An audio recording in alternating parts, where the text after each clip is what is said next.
महाराष्ट्राचे 21वे मुख्यमंत्री म्हणून देवेंद्र फडणवीस यांचा उद्या संध्याकाळी आझाद मैदानावर शपथविधी. पंतप्रधान मोदींसह अनेक ज्येष्ठ नेते राहणार उपस्थित.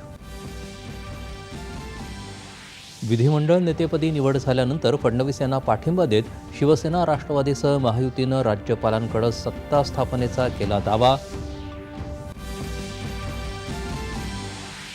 एकनाथ शिंदे यांनी मंत्रिमंडळात असावं अशी महायुतीच्या सर्व नेत्यांची भावना असून ती मान्य करण्याची फडणवीस यांनी केली विनंती.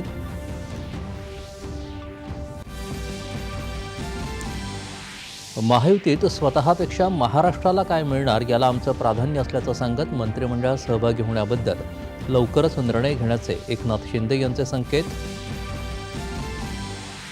महायुतीत कसलेही मतभेद नसून तीनही घटक पक्ष एकदिलानं महाराष्ट्राच्या विकासासाठी काम करतील, अजित पवार यांनी व्यक्त केला विश्वास. महाराष्ट्राच्या जनतेनं दिलेल्या ऐतिहासिक जनादेशाबद्दल मनापासून कृतज्ञ असल्याची भाजपा विधिमंडळ पक्षाचे नेते देवेंद्र फडणवीस यांनी व्यक्त केली भावना.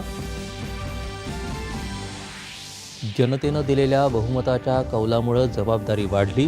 राज्याच्या सर्वसमावेशक विकासाकरता पूर्ण ताकदीनिशी काम करण्याचा देवेंद्र फडणवीस यांचा निर्धार. राज्यसभेत बॉयलर्स विधेयक संमत. 100 वर्ष जुन्या कायद्यामध्ये सुधारणेच्या दृष्टीनं महत्त्वाचं विधेयक, तर लोकसभेत रेल्वे सुधारणा विधेयक सादर. आणि सागरी सुरक्षा आणि व्यापारात भारतीय नौदलाचा जागतिक स्तरावर दबदबा. नौदल दिनाच्या कार्यक्रमात राष्ट्रपतींचे गौरवोद्गार.